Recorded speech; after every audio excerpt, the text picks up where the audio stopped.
beautiful downtown Millheim, in the smack dab center of the Keystone State, this is Lou Bryson with Seen Through a Glass, the podcast that's mostly about food and drink in central Pennsylvania. Welcome to episode 68, Wild Food and Thanksgiving. As I promised last episode, this is the first of a handful of holiday episodes. This is our Thanksgiving episode, and it's appropriately focused on food. And since Thanksgiving is an old American holiday, going back well before TV dinners and instant mashed potatoes and air-freighted out-of-season vegetables, we're going to talk to a couple of friends of mine from here in Penns Valley about foraging, finding wild food to put on your table. Andrea Ferich and John Dubosky have both put wild food on our table, my table, pawpaws and mushrooms that were simply delicious and hard to find any other way. I asked them about how they got interested in foraging, what they forage, and how you can get started safely.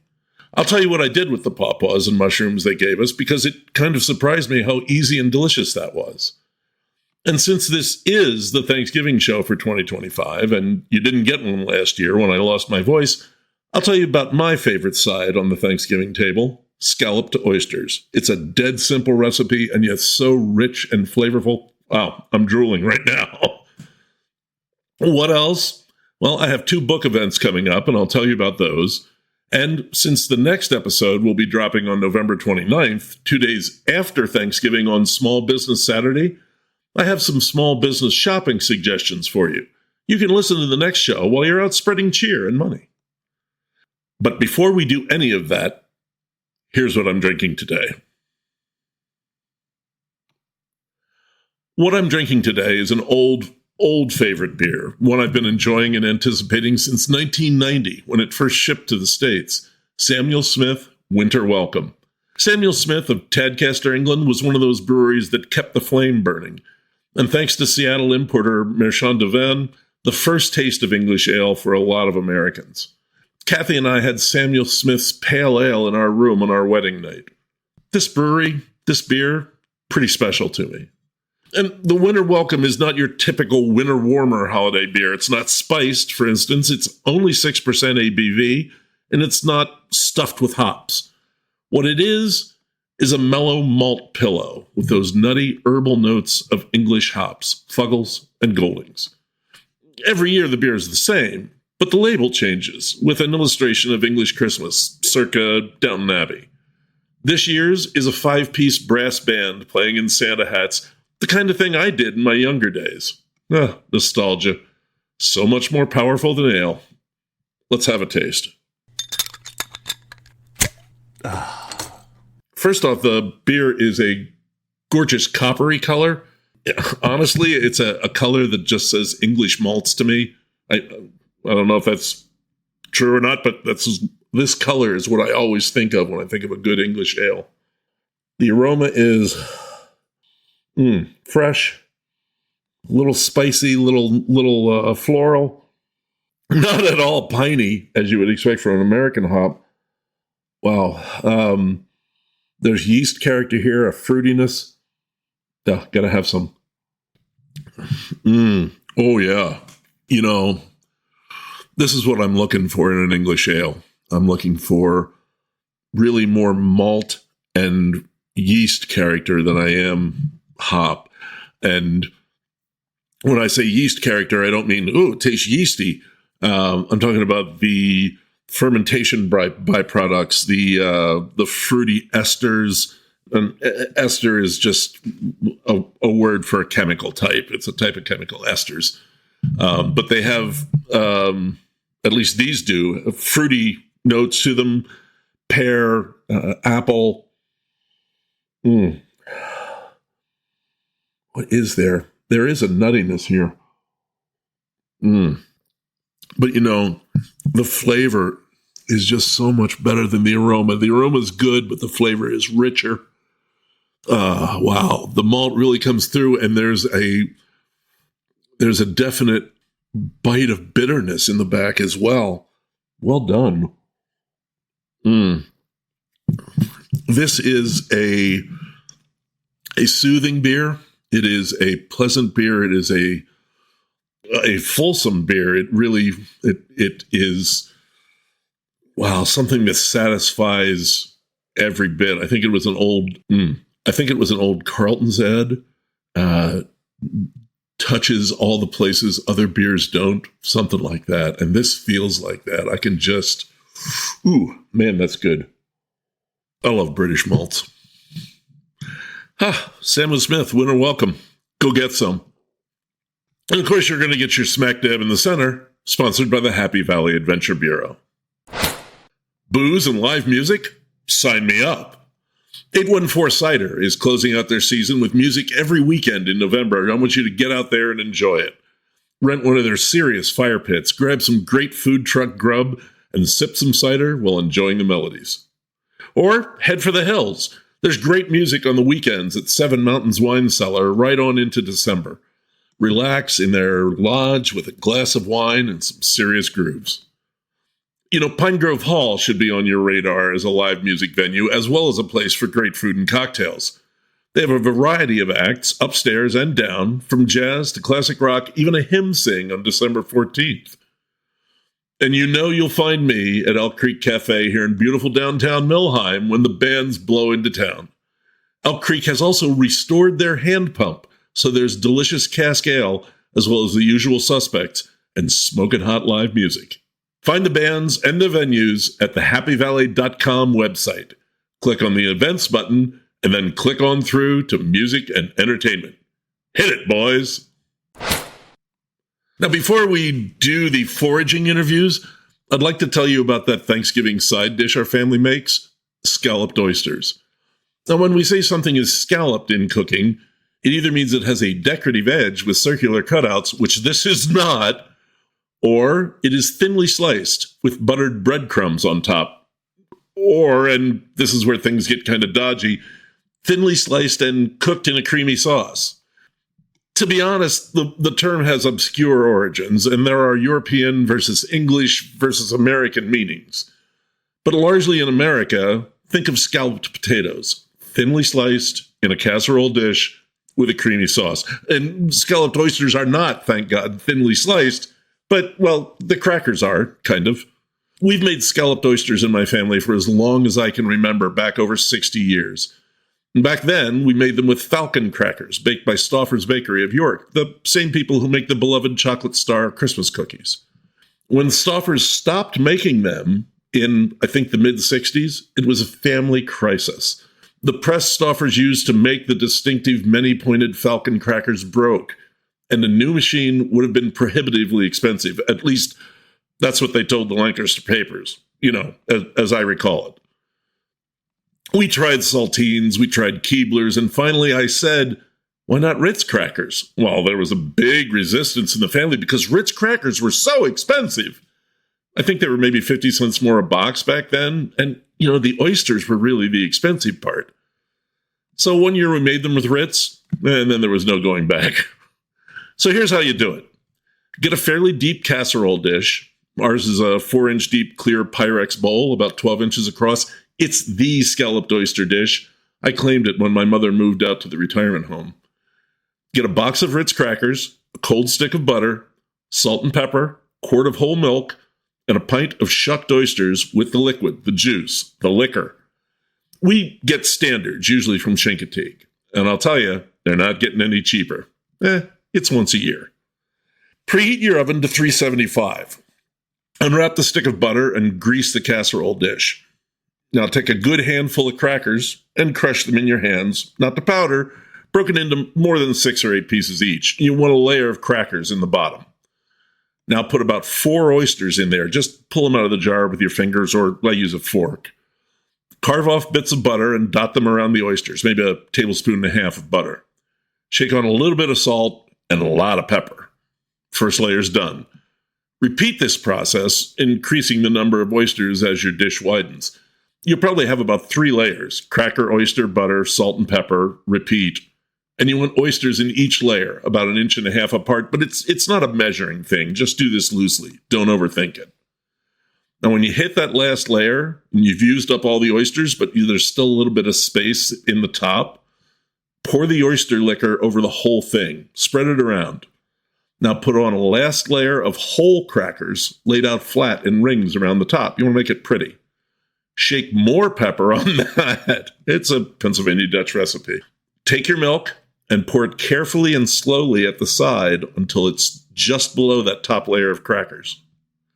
Put that in the oven for 45 minutes. Take it out and let it cool just a few minutes and serve it out with a big spoon. It's great left over on the next day, too. Just be sure to get it in the fridge as soon as dinner's over. It microwaves really well. You know, my sister Liz just reminded me that when we were young, we'd trade our oysters, ew, yuck, to our Aunt Carol for more crackers. I don't do that anymore. It's all good. So that's the Thanksgiving part, at least, the food of Thanksgiving. There's the Christmas shopping part coming later. For now, let's forage. This episode is one I've wanted to do for a while because foraging has been a kind of a low-level hum through my life. I was maybe 6 years old when my grandmother May and I would gather wild spearmint, Menthes baccata, to make tea. It was easy to spot, clustered on the banks of the stream in their meadow, bright green leaves and purple-white flowers, and that unmistakable smell when I would rub a leaf in my fingers, or, as my grandfather Newt showed me, stick a small leaf between cheek and gum. I still do that. But I was foraging. I was getting delicious stuff for free, just for the effort of going out, opening my eyes, and bending over to pick it. We'd take home a basket full of mint, and May would trim and wash it and make a big pot of tea. She'd strain it, then boil it down a bit to concentrate it.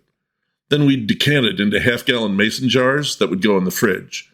In the summer, we'd ice it, and in the winter, we'd add boiling water, and we'd have TDT, as she used to say to me. My father used to gather pawpaws at his Uncle Paul's place near the Susquehanna, and we'd gather chestnuts and hickory nuts in the fall for pies and for the Christmas nut tray. Everybody else gathered walnuts, but I'm allergic, so I stayed away from those. My father-in-law, Kurt, ate ramps as a young man. There are family stories about the effects of a ramp diet, mainly focused on the smell that will come off your body if you eat too many. But we never gathered mushrooms, and ginseng was something I'd only read about. I'd heard about morels, but never had them. I heard about the risks of mushroom hunting and identification. Mushroom collector's joke? Every mushroom is edible. Once. But then I had my first taste of chanterelles at a beer dinner in a delicate and beautifully colored risotto, and I wanted more of that. It didn't actually happen until we moved to Center County. I went to the Boalsburg Farm Market, and I bought ramps, mushrooms, and pawpaws, all foraged. I was happy and hungry. Then John Dubosky and his wife Susan brought us a container of frozen cream of chanterelle soup. It was delicious, served hot with a warm loaf of fresh bread and good butter. Let's talk to John about his foraging. It's kind of funny. John's like that. Enjoy. Hey, I'm in my house with my friend John Dubosky. How are you, John? I'm great, Lou. How are you doing? I'm okay. I asked you over today because you are not just a forager. You've given us some of the stuff you've found, and I appreciate that, and I wanted to talk to you about it. Oh, I'd be glad to. All right. You've given us morels and chanterelles. You gave us some chanterelle soup that you had already made. How long have you been foraging wild food? The wild mushrooms, probably 15 years. Okay. And I have a friend, John Zubler, who introduced me to it. Okay. He knows a lot more about it than I do. John is a man of wide-ranging interests, it would seem. He is. Yeah. He is. He's a Renaissance man. Yes, he is. How did that come about? Was it just something you saw him doing, or he talked you into it, or? No, we were friends, and we for a long time we shot darts, and I used to live near his, before I knew him, lived near his family farm. And I would go out looking, I went out looking for morels, but I had no idea what they looked like. And I spent years not finding anything.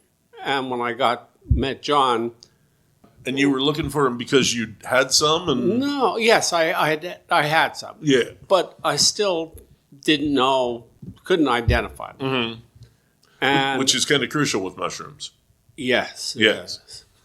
So I thought that there are no morels here. Well, it turns out his father's farm was the mecca of morels at one time. When the elm trees were still all over. They have since perished, and there are the mushroom hunting is harder and nothing. But at the time, Really, they were connected? yeah, I believe It seemed that way? Yes. Okay. Yeah, the elms and morels seem to go together. Huh. So there are people from the east end of Penns Valley who say it's elms and ash trees. Oh, both. Yeah, of course the ash trees are gone. So, That's true. so I don't know where you go from there. Yeah. But yeah, we would hunt on his property. I'm not very good at seeing them. Ah. My daughter, she can run. She runs a lot, and as she's running along the side of the road, she'll see them at whatever mile an hour she's going, and then get me and say, "Dad, there's a bunch of morels right there." She'll take me over, and I'll look, and I still can't see them. And not that I'm trying to find your patch. What kind of places are they found in? They're found in the woods near dead oaks. Okay. It seems to be Not growing out of the oaks. No. Okay. There's some kind of symbiosis in the soil, I believe. Okay. I don't know much about morels. Understood. When I find them, I'm a great hunter. Otherwise, but as far as sharing spots, I don't think spots exist for a long time. Oh. I think they, especially with elms, like we had a place, Jay-Z called it the magic tree. And the first year we found this, there are probably 100 morels around it. And the next year, half of that, and then half again, until after about 5 years, there were none. It was done. So morel hunters, a lot of morel hunters, I don't want to say that they're guilty of moral turpitude, but I would not trust my chickens with them. What are there other plants besides morels? And chanterelles? yeah. Well, there's chanterelles, which are the neon. It's they advertise it. So Yes. you can see them. They're bright orange, They're right? orange, pink, yellow. There's oyster mushrooms. I'm not very good at identifying oyster mushrooms. Chicken of the woods and hen of the woods. And I think chicken of the woods they grow up in trees, and they're yellow and orange. Yeah. I think you just had some. I did just have some, yeah. Hen of the woods look terrible when they grow at the base of oak trees mostly. They're very good. They don't look particularly appealing. No, they don't. They look like somebody's brain that's been left there for... Yeah, kind of alien. Yeah. Yeah. My favorite are black trumpets. Andrea Ironside's the black trumpet. She just spoke to us this morning. Oh, she did? Yeah. But she's the expert on that. Okay. But I don't know. It depends on the person. I don't particularly care for morels. Oh. I eat them, but they're not my favorite. Okay. And people will get them. There are some people say they develop a intolerance to morels after just shows up someday. They eat morels and they get sick to the stomach. But wow, who knows? Yeah. What's your favorite? I mean, so far that chicken of the woods is good, but Andrea said the same thing you did, that the hen of the woods is really, really good. Oh yeah. And this year with the black trumpet it wasn't a very good year for some reason. Because they're kind of easily identifiable too. They look like a phonograph trumpet, and they're black. Okay. And the nice thing about them is you can preserve them. You can dehydrate them. Okay. Whereas with chanterelles, the only way I found was to make soup out of them, to cream of chanterelle soup, which is wonderful. But fresh chanterelles are once a year thing, it's summer. Yeah. So you also keep a fairly good-sized garden. Yes. And appear to take great pleasure in it. Is it the similar kind of thing, or is that a different feeling?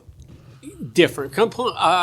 I when I was in grade school, the good sisters had us sell packets of seeds. This was in second or third grade, and so my mom bought some seeds and I planted them, and I guess I'm just one of these people like say I have a green thumb. I'm good at growing things, and it's a hobby with me. Hunting mushrooms is I'm trying to feed myself. They're kind of in a Venn diagram. There is an overlap, but not a lot. Not a lot. Okay, so it's a different thing. Yeah. We touched on this a little bit earlier, but the whole thing of the secrecy of it. I mean, and does that get overblown? Because people talk about it a lot. No, it doesn't get really over. Is. Okay. No. There are. I know people are. They disappear at 4:00 in the morning, so nobody's going to follow them. I will talk to folks, and I'll say, "Hey, where are you hunting?" And they will say, "Oh, we go down to Bradford County." Well, they're going east, and Bradford County isn't east. So so they're not telling you; they're deliberately misleading you. I don't know, and again, I don't know. Maybe they have a spot that produces for generations. I can't tell you that. Yeah. Again, John Zubler says he wants to write a book saying, which is the title, which is I don't know crap about morels. You find them, you're good. If you don't, you don't. You don't. Yeah.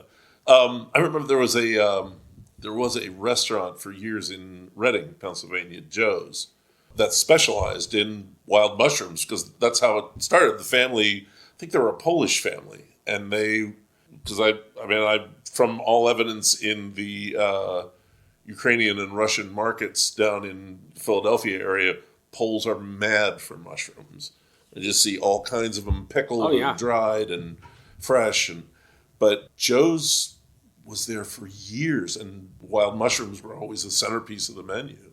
So I guess you can find them, but you have to know where you're going and what you're doing and what you're picking. Yeah. You don't want to get them wrong. No. I know there was a gentleman up in Lycoming County. I was visiting, and I stopped at a store, and this woman was talking about this older gentleman, who's probably my age now, what I am now, but that he had eaten the wrong mushroom and died.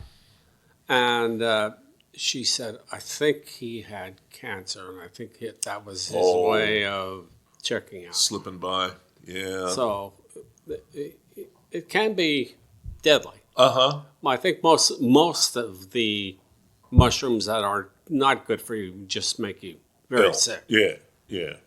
And the point is taste. Right. No, that's what mushrooms are all about. Yeah. Well, and for me, texture as well. I really enjoy some of the textures, and some of the textures I don't find that great, but the taste is. So it's a fight sometimes. But that chicken of the woods was an eye opener in flavor and texture. Yes. Yeah. It's a little not tougher, a little meatier. Yeah, it is meatier. Yeah, I mean, when people were telling me that, I'm like, it's not like chicken. When you slice it up and fry it, it's a lot like chicken. Yeah. Yeah. How do you learn how to cook it? Speaking of that, or did you just put it in butter and eat it? A little bit of salt and pepper. That's how I generally do it. Well, one thing I should stress to people, when you're getting mushroom, know what you're looking at.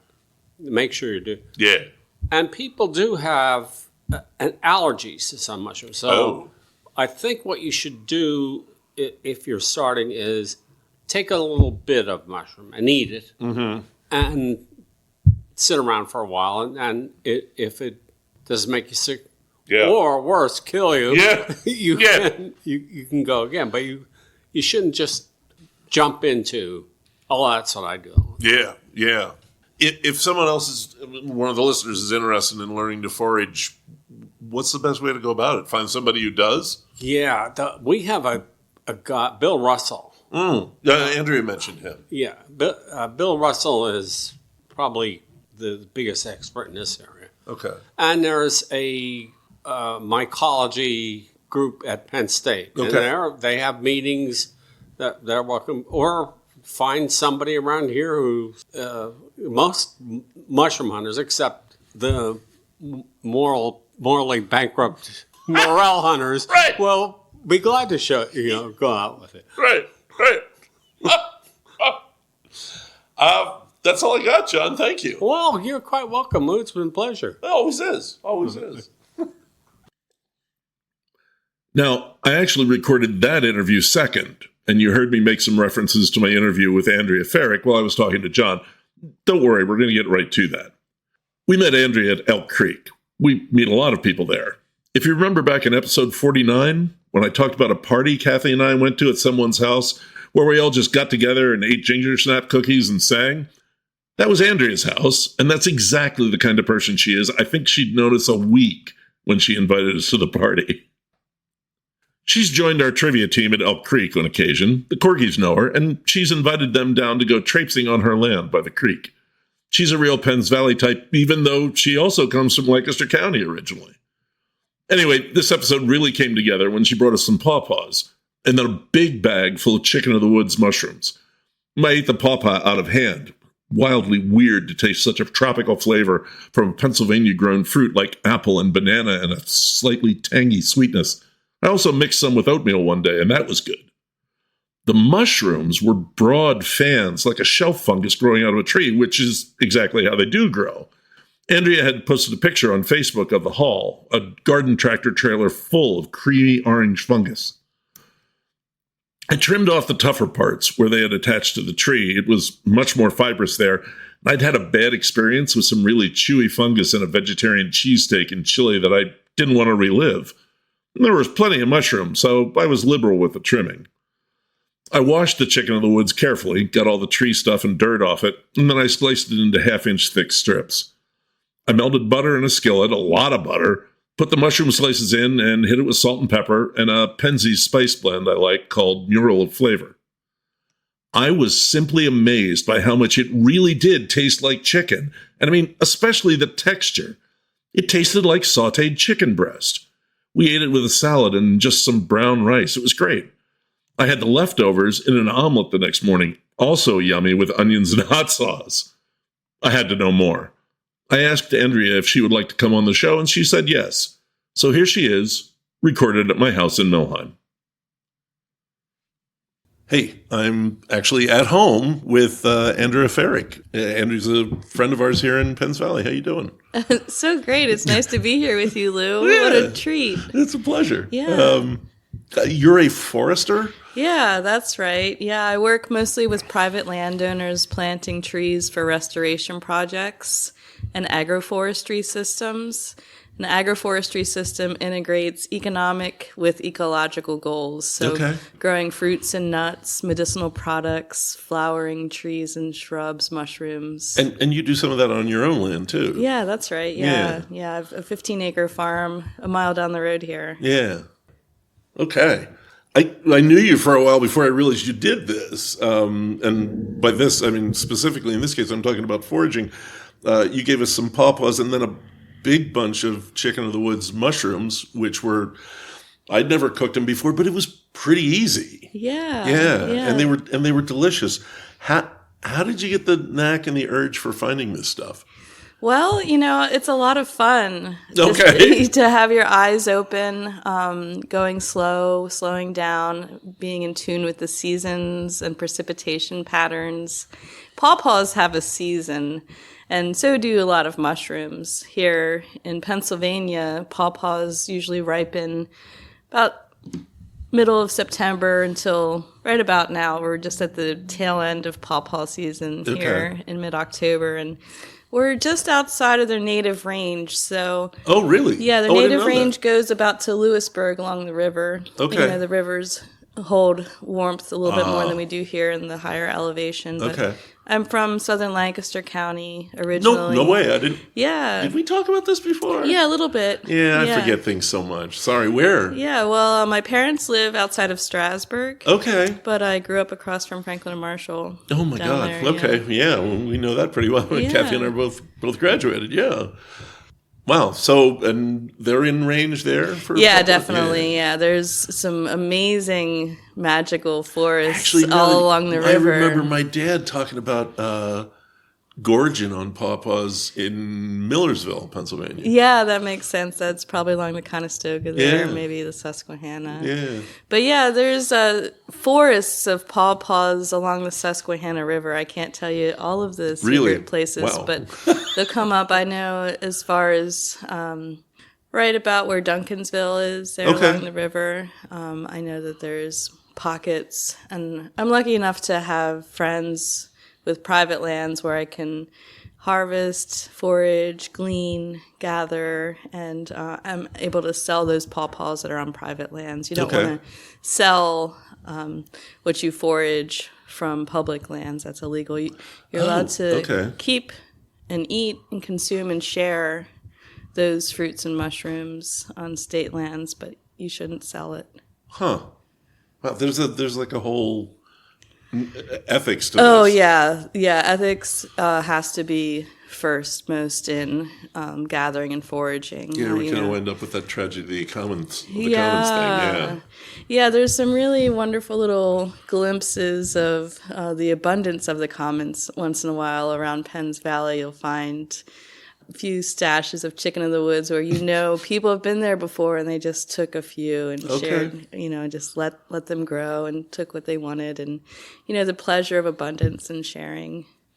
Yeah, I mean, I wanted to get into that a little later, but let's talk about that now. I mean, I know I read that Pennsylvania ginseng, for instance, was almost hunted out of existence.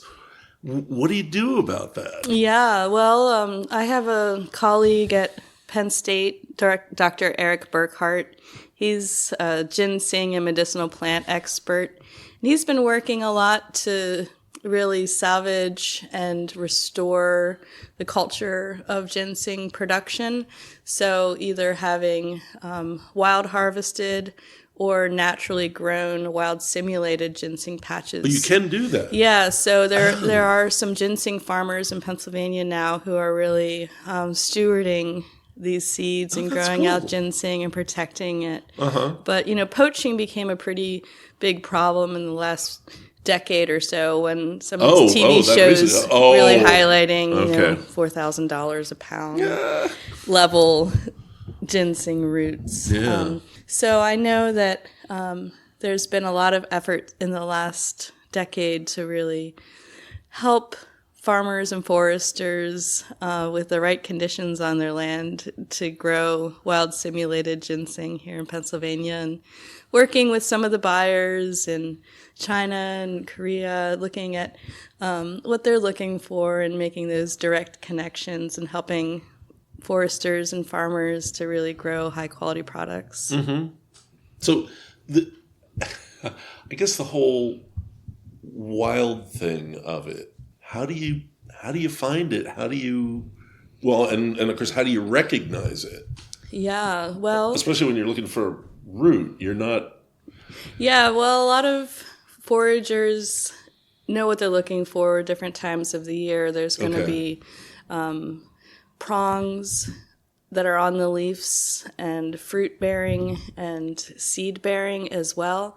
So if you come across a patch of ginseng that's on non-posted private land, which is rare. You definitely want to talk to the landowner before going and poaching, taking any ginseng. You can get permits to harvest it on state land. And Pennsylvania DCNR has really fantastic resources for protocols of what you want to do to make sure that you're growing those patches well, that you're planting the seeds, that you're not taking more than what the stand can, continue to flourish with. I guess that's a lot of the reason for the secretiveness that we hear about. Yeah, absolutely. People are very top secret about locations of ginseng patches. I worked as a traveling botanist for the Park Service in West Virginia, and we'd find it on state lands and national forest lands, and really just wanting to keep those locations of utmost secrecy for sure. Yeah. I imagine people would hike in a fair distance to get something like that. Oh, yeah, definitely. There's a huge market for ginseng, ranging up to $800, sometimes thousands of dollars a pound, depending on the size and the shape. And really? Some of these big, gnarly old roots, really have a lot of folklore behind the shape and the size and how intact they are. Now, how long does it take them to grow up a big root? Yeah, sometimes decades. You're looking bare minimum. Getting roots. You're probably looking at 10 years. For a root really, harvesting. Yeah, you're really gonna be pushing it. Do you know before you dig it up? Yeah, these guys know what they're doing. It's not really something that I've gotten into. I've sold seeds to some private landowners a few times, been able to aggregate some seeds from some growers in Wisconsin. But there is folklore of some local ginseng, but I can't tell you where it might be located. But you want to be looking on the north side, the shadier side of the mountain, and then there's species such as sugar maples and the ironwood. So the sugar maples are going to be bringing calcium up to the surface of the soil, and the ginseng really thrives in those conditions, sort of north-facing slopes. Okay. I'm not sure why we traipsed off into ginseng. It's not really but it's all part of it. The what I really wanted to ask about was the mushrooms. Yeah. If no other reason, because that chicken of the woods, we'd never had anything even like it. And you gave it to us. I think you gave us a couple pounds. And I just carved off the fibrous bits that I assume were close to the tree. It's like a tree. Yeah, that's right. Yeah, this one was found. All 28 pounds were they were found on one tree. Wow. So it was a dead and dying ash trees that they really prefer.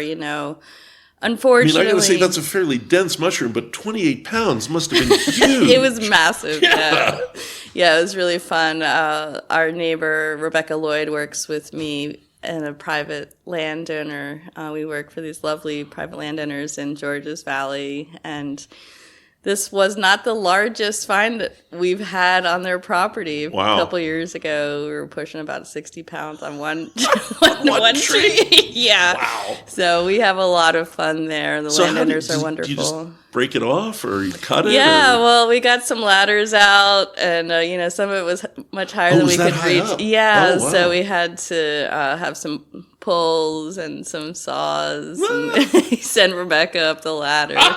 So yeah, it's a lot of fun, and I think one of the aspects of foraging is that you can't expect it. You can look at the conditions and predict it, and sort of know what you're looking for. But it's not actually there. You're not guaranteed. Yeah, some of the species, like hen of the woods, they're likely to show up on the same tree time after time.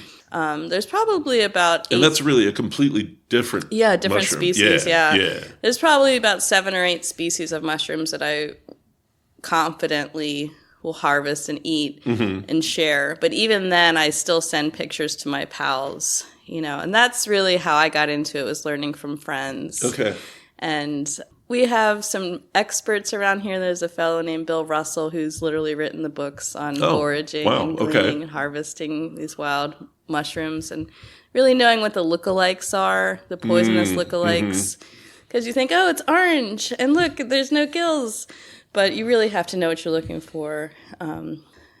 Last summer, the year before, there were tremendous chanterelle seasons, having spots nearby, and just really love sharing it, because then my friends will find their stashes of oysters and share back. And I know it sounds like you really like chicken of the woods. It's not really my favorite, to be honest. I love the puff balls, the giant puff balls. Oh my gosh, they're so delicious.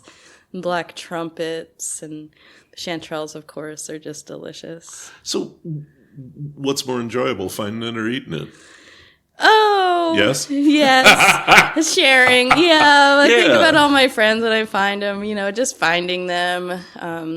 The last week since it started raining again here in central Pennsylvania, I've been out looking for hen of the woods. I haven't found any yet, but I just think it's wonderful to build community and share those finds. And there's just a wonderful culture around foraging in central Pennsylvania. Yeah. Say somebody wanted to how do you find those people? The people who are the experts? Yeah. There's the Central Pennsylvania Mushroom Club. Oh, okay. Yeah, so local groups. There's usually all sorts of places online you can find where they're meeting. Okay. And sometimes there's clubs that meet in state forest lands or in the national parks. Yeah, I guess the public lands are better for groups as opposed to the private. Yeah. Sometimes there's people who are really open with sharing from their private lands as well. Yeah. What all do you forage? Yeah, well, I think there's wonderful concepts of foraging and also gleaning. Yeah, you mentioned that twice. What's the really difference there? love the concept of gleaning as well. Gleaning is more knowing that there's going to be a crop in a certain location and going in after the farmer has completed what they're going to take and going and taking the leftovers. Okay. It's a tradition that dates back into Judaic law. There's all sorts of laws that would prohibit the farmer from harvesting in the corners of their field. Wow, really? Even going in and saying after you complete the harvest of your olives, the second harvest is left for the peasants, and this is law. Wow. So we don't have olive trees here, but we have a wonderful hickory nut tree that we make an oil from. It's called yellow bud hickory. It's Caria cordiformis. Some people know it as bitternut hickory. But we go and talk with landowners about this tree, which is the most widespread member of the walnut family in North America. It's a native tree, the sort of marginal. And we make a high-heat cooking oil with it with our nut cooperative, the Keystone Tree Crops Cooperative. Okay. So I go in and glean from the landowners. This is something they're usually not doing they're not doing anything with. Yeah, and chestnuts also. A lot of, a lot of people aren't necessarily out there every day harvesting all of the chestnuts that they might have at their own farmstead or in a hedgerow. Or some people think, black walnuts are just a trash tree, but there's a lot of uses from the hull to the nut meat. And then I have an arrangement with a landowner near my parents' house. She planted a riparian buffer, a forest along her waterway. Oh. And there was a nonprofit that planted this with a lot of elderberries and American plums. So she lost some hay field that the farmer had paid her to make hay on her farmland. So I pay her and then have harvesting rights. You mean she lost it when she planted that? Yes. Gotcha. Okay. Yeah, that's right. It was too wet anyway, and it wasn't really productive for the farmer to be making hay in this wet area. Right. So when it was planted with elderberries, the nonprofit put the farmer Mary in touch with me, and I go, and this year harvested about 300 pounds of elderberries from her riparian buffer and about 50 pounds of plums. Okay. And then I sold that to Succession Fermentary down near Cochranville, Pennsylvania. I share some and sell some with landowners, friends around here, and make my own syrups. But over the years, I've also sold paws to breweries, distillery. There was a paw brandy they made down in Lancaster. Wow. The kombucha maker down here, our friend Joan, she buys a lot of elderberries and plums. But yeah, I'm always looking out for mushrooms, almost everywhere, But it's and it's just a matter of just slowing down and looking? Yeah, really knowing what you're looking for, Yeah. being aware of color and texture and tree species, the location on the trees that you might see it, and time of the year, precipitation patterns, and also, belonging to these groups. And if somebody in Perry County starts seeing hen of the woods, I know I'm probably going to start seeing hen of the woods pretty soon here too. Right, yeah. Right. Ramps. I hear a lot about ramps. Yeah, they're another Not native. in this time of year. Yeah, in the springtime, there's a lot of traditions and cultural heritage of ramps, specifically in southwest Pennsylvania, where they've really flourished with communities there. And, for people that don't know, it's a wild leek or wild onion. And some people have been planting it, similar to the ginseng, sort of wild-grown ramps. There's a lot of ethical concerns about it also being over-harvested. Oh. So, when you dig it up, separating the bulb and replanting part of the plant as well, not consuming all of it. Yeah. I have found local ramps. There are some around here. And, generosity of friends, really trusting that we'll only take a few and share. And, just harvesting the leaves, not needing to dig up the whole plant. Just taking a few for a sandwich here or there. But one of the golden rules of foraging is really making absolutely sure you know what species you've identified. Oh, yeah. In recent years, there was a whole community of Amish down in Lancaster that thought they had chanterelles. I'm pretty sure it was jack-o'-lantern, mushroom look-alike, and I think nearly a dozen people were hospitalized. Wow. And there was another situation. There was a church picnic out in southwestern Pennsylvania. They thought it was ramps. I think it was like skunk cabbage, and people terrible ill. Oh, no. So it's really the responsibility of the forager. But even something as straightforward as chicken of the woods or oyster mushrooms, I always send it to one or two friends just for positive confirmation. Yeah. Yeah. I see it, but I want to see somebody else see it. Yeah. So, I mean, where's the downside?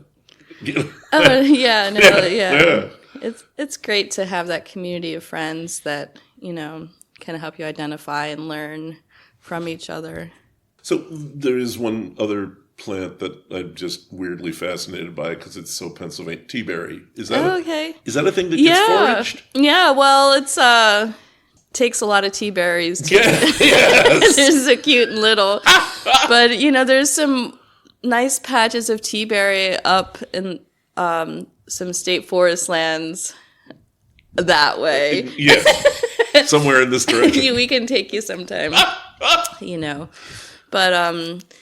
it's a wonderful native ground cover. And have you had the ice cream? Oh, for years and years. Yeah. It's a thing my family puts up with, but well, I'm nuts about it. I mean, I used to chew the teaberry gum when it was still out. Yeah, it's a really delicious Yeah, there was flavor. actually one place down in Bucks County when we were living down there, Gibby's, near Levittown, that always had teaberry in season, which was great. I'd go over there.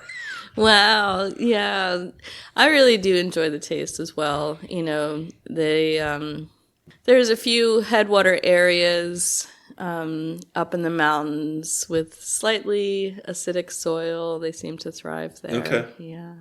Yeah, and like it's a small, and it is the berry that you're harvesting, not the leaves or the roots. Yeah, that's right. Yeah. Okay. Wow. Well, that's pretty cool. Yeah, there's some more common sort of ground covers that aren't quite as tasty, but we have another species called partridge berry. That's I've heard of that. Yeah. Okay.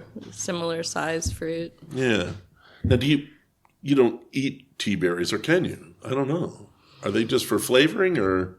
I think so. Yeah. Fair enough. I think. I don't remember hearing about anybody it. actually just popping them in their mouth. Yeah, it's not something I really experienced that much myself. I think we'll have to look into it. Yeah. Yeah. I actually came across a teaberry vodka at a small place over in Sunbury, I think. And I was that's pretty damn Pennsylvania. Yeah. I think that's all I've got. Oh, no, there is one other thing. When you gave us the chicken of the woods, I just kind of winged it. Yeah. I mean, I cleaned them and sliced them and cooked them in butter and some spices. Where do you learn how to cook with this stuff? Yeah, well, just chicken of the woods, especially, a lot of people like to treat it similar to chicken. It really worked like chicken. Yeah. Yeah. I think especially with mushrooms, even if you've had it many times before, it's really important to just taste a little bit with each batch just to make sure it's sitting right with your stomach. Okay. Some people even like to soak the chicken in the woods for a little bit first. But a lot of my friends like to batter it and, just fry it up. Yeah. Like fried chicken. Yeah. Yeah.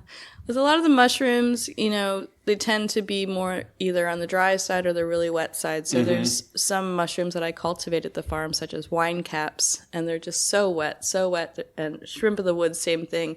You cook them up. Shrimp of the woods? Oh my gosh, shrimp of the woods is so delicious. Oh my God, I've never even heard of that. Yeah, it's so good. But with chanterelles, they have a fruity flavor, so I like to bring that out a little bit. I might cook them with some cantaloupe or some peaches. Just roast it all together. I had a chanterelle risotto. It was the first time I'd ever had chanterelles, and I was hooked. Yeah. Yeah, they have such a beautiful color. Yeah, that's right. I've always sort of been inspired by the story of Johnny Appleseed and what he did as a nurseryman, a forester himself, and planting all of those apples for the landowners. He was a businessman, and he would sell his seedlings. Oh, okay. And then the land claims, people could mark their property with these apple trees that he was planting. That really sort of I kind of like that business model of abundance and planting for cider and booze. It seems like actually I've talked to cider makers who they forage. Yeah. There was there's a place up near Oregon Hill, Interstoic Cider. They make a single tree crabapple cider. There's a guy in Potter County contacted him. He says, I've got this big old crabapple tree. Do you want some? And they're like, yeah, we'll go take a look. They got 300 pounds off the tree. And I have a bottle of it in the wine cellar when it's a couple of boxes in the foyer of the house. But it's delicious. And it's all crab apples from one tree. They that right? Lay a canvas out and shake it and then come back and shake it again. Wow. Yeah, it's pretty wild. Yeah, I had a neighbor, his name was Jack McDonald, and he grew all of the named apple trees for the bicentennial celebration, and he had an orchard of dozens of different special. And he would come over to the crabapple tree on the side of our yard and make the pickled crab apples that his mom would make, just that taste. People have that nostalgia. Yeah. Sometimes with very particular apples. My grandfather, they had a smokehouse apple tree, and every now and then you'll find it. It's not one of the common cultivars, but every now and then I find smokehouse and I just jump on it. It's so, it's that taste memory thing. Yeah. Yeah. Oh, it's lovely. Yeah. So that's it for me. Do you have anything you wanted to add? Yeah, well, I'd just like to say that, I think some of these species, like elderberries, plums, hazelnuts even, fruits and nuts, you can grow and start harvesting within 3 to 4 years. You don't have to wait for decades for all of these species. There's also some interesting work in Pennsylvania recently with a mushroom cooperative that's looking at inoculating hazelnuts with a truffle. Oh my gosh. Yeah, so we might be talking about truffles here in the next few years. There's also some great hardy pecan orchards. Oh, and this far north. Wow. Yeah, some friends even in Vermont that grow pecans. Oh my gosh. So we're looking at really some breeding work that needs to be done around some of these fruits and nuts for sure. Yeah, it's almost like the variety narrowed and now it's widening out again. Yeah, that's right. Yeah, I think there's a lot of room for people wanting to get into this field. Oh, yeah. Yeah. Pretty cool. Yeah, thanks, Lou. Thank you, Andrea. Yeah, Thanks it's really for coming nice by. talking with you. Yeah. By the way, the mushroom book Andrea mentioned is Field Guide to Wild Mushrooms of Pennsylvania and the Mid-Atlantic by Bill Russell, and you could buy it directly from Penn State University Press for a very reasonable $25, which amazed me from a university press. I'll put a link in the show notes. Wait, show notes? Well, that reminds me, we now have a website. SeenThroughAGlass.com is live, and it looks great, and that is all because of my daughter, Nora Bryson, who is definitely getting something besides coal in her stocking this year. Have a look. She did a tremendous job. The podcast episodes are not quite on the site yet, but will be soon, probably by the next episode, once we get the porting figured out. We wanted to get the site up and running, so we're phasing some parts in. The show's still available where you always listen to it, so just stick with that for now. Well, why would I want to go to the website then, Lou? I hear you ask. Well, for the extra stuff, of course. As I mentioned, we're going to have more extensive show notes, photos, links, all that stuff. There's a blog that I'll be adding to regularly, pictures of the corgis, and a web store where you can get my 3 whiskey books and that one sticker we've had for a year now. We're working on more merchandise, and yes, I know I've been saying that for a while. What would you most like to see for merch? A What I'm Drinking Today glass, a stag enamel pin, a ball cap, maybe a Fabergé egg? If you have preferences, let me know because there's a contact tab on the website, and that is up and running. It's all at SeenThroughAGlass.com, and there's more stuff coming soon, like an events page, as I add some book signing events. Check it out. Let me know what you think. I do have 2 book events coming up soon, both of them in central Pennsylvania. On Sunday afternoon, December 7th, I'm doing an event right here in Penns Valley, a fundraiser for the Penns Valley Conservation Association. I'll have a link on the site, or you can go directly to their site at pennsvalley.net and find details there. That one's going to be fun. The second event will be at the Gary Owen, that great whiskey bar in Gettysburg that I told you about in episode 60. We're still working out the final details, but the event will be on the evening of December 11th. There are actually 2 events, one for the Gary Owens Whiskey Club and one open to the general public as well, so I'll be bringing plenty of books along. There's actually a 3rd event in December, but it's a private one, and I'm available for those too. I'm not cheap, but I am entertaining. Hit that contact button if you're interested and select Events Inquiry. Now, I did promise you some shopping suggestions. There are great small businesses all over central Pennsylvania. It's one of the things I love about living here. You don't have to buy everything from Amazon and Walmart and Lowe's. You can support your local businesses as well and keep more of your money in your community where it creates jobs and pays taxes and makes life better for all of us. Now, I can't tell you about all of the places I've been to or heard about, but I will have a larger list in those show notes on the new website at SeenThroughAGlass.com. Click on the podcast tab, you'll see those notes. Well, soon. Might be Friday or Saturday until they're actually up. Kathy's getting home from 2 weeks in Ireland tomorrow, and it's a little crazy around here. Soon. So, right here in the valley, there's The Portal, an eclectic antique and craft shop smack dab in the middle of Millheim. Next door in Aaronsburg is the Old Village Mercantile with a huge array of locally made crafts, foods, and a lot of old-time stuff you haven't seen in a while. Center Hall has the beaten path with vintage furniture, jewelry, and decor items.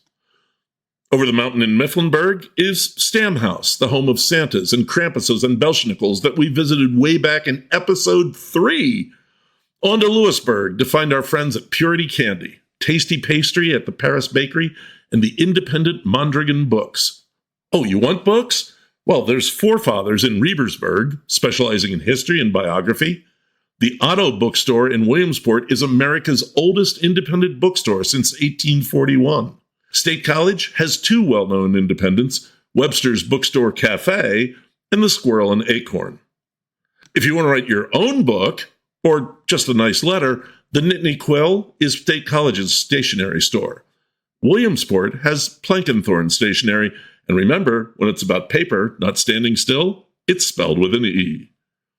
How about a gift of fresh roasted coffee? Oh my, so many places. Fresh roasted coffee in Sunbury, Griggs in Montoursville and Alabaster in Williamsport, Standing Stone in Hunterdon, which has a great selection of other Pennsylvania food items too, real one-stop shopping, Rothrocks in State College, and a lot more. If you want foodstuffs, try La Joe's or Alto Market in Altoona or Leo's in Lock Haven, great places for Italian delights. Also in Lock Haven, Shoup's Charcuterie can make up a great board for your holiday party. I just found Hillstone Farms in Wellsboro. With food and drink, the Interstoic Riesling wine was outstanding. And then there's Bellefonte.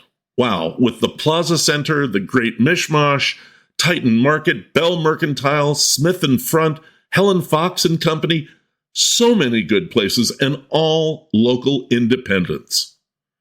That's all we have time for. There will be more in the show notes, and all of these as well, all in one place. Lucky you! You can get your Christmas shopping done the local way. Finally, tomorrow, November 14th, is Seen Through a Glass's 3rd anniversary. 3 years ago, I uploaded the pilot episode, a short explanation of what the show was going to be. A short and poorly edited episode, but that's where it started. And 3 years later, here we are. Thanks for coming along. That's the show. Thanks to my friends for the interviews, Andrea Ferich and John Dubosky. And John and his wife Susan had me over for dinner last night, and I'll thank them for that, too. As always, you can find pictures for this episode on Instagram at Stag Podcast and on Facebook at Seen Through a Glass. If you're listening to the show on the radio at WSOV, there are over 60 more episodes to enjoy at Spotify or Apple Podcasts, Podbean, or any of the major podcast sources. And soon at SeenThroughAGlass.com. I mentioned Belschnickels earlier, Santas and Krampuses and Belschnickels at the Stamhouse. Santa you know, of course, and many of you know Krampus, the devilish, cloven-hooved fright spreader that German children used to fear would grab them and spirit them away if they weren't good around Christmas. But Belschnickel? Belschnickel is more Pennsylvania Dutch, with its origins in the German Palatinate, roughly northern Bavaria, where a lot of the old-school Pennsylvania Dutch came from. Belschnickel came with them and stuck with them longer than Krampus, maybe because Belschnickel is more believable. Belschnickel is an older man, usually clad in scraps of leather and rags with a mask or ashes on his face, so as to hide his identity, who would come out on December 6th, St. Nicholas Day, as kind of a precursor to Christmas. He would bang on the door and loudly ring a bell, and the parents would solemnly allow him in, and he would address the children. Good children got treats. Bad children would be switched with branches and made to recite Bible verses to encourage them to shape up before Christmas. You know, the usual kind of child intimidation thing that we have the elf on the shelf for now. Belschnickel! Next episode, as promised, it's another holiday episode. I'm doing a profile of Mifflinburg, and I interviewed Nikki Keister-Hornig of Gable House Bakery. I'll take you on a tour through some eateries and drinkeries in town, and I'll get you set up for the Mifflinburg Christkindl Market, which is coming up fast, December 11th. Just remember, this next episode would normally be scheduled for November 27th, but that's Thanksgiving. So it's going to drop on the 29th, Saturday, instead. While you're out going to all the area's small businesses for the Christmas shopping, we're all doing that, right? Small business is what we love here, so get out there and support your local businesses while listening to a podcast episode that will be stuffed with them, along with a preview of the Christkindl Market. Another great small business. Then 2 weeks later, on Thursday, December 11th, we'll have the second holiday episode, filled with holiday cooking and baking and some special interviews. And then 2 weeks later, on the day after Christmas, we'll have, I don't know, a Boxing Day episode or something. Maybe we'll record an unscripted, unedited episode at one of our favorite spots. It's going to be relaxed, just like you'll be, I hope. Until then, thanks for listening. This is Lou Bryson on Seen Through a Glass from the smack dab center of the Keystone State.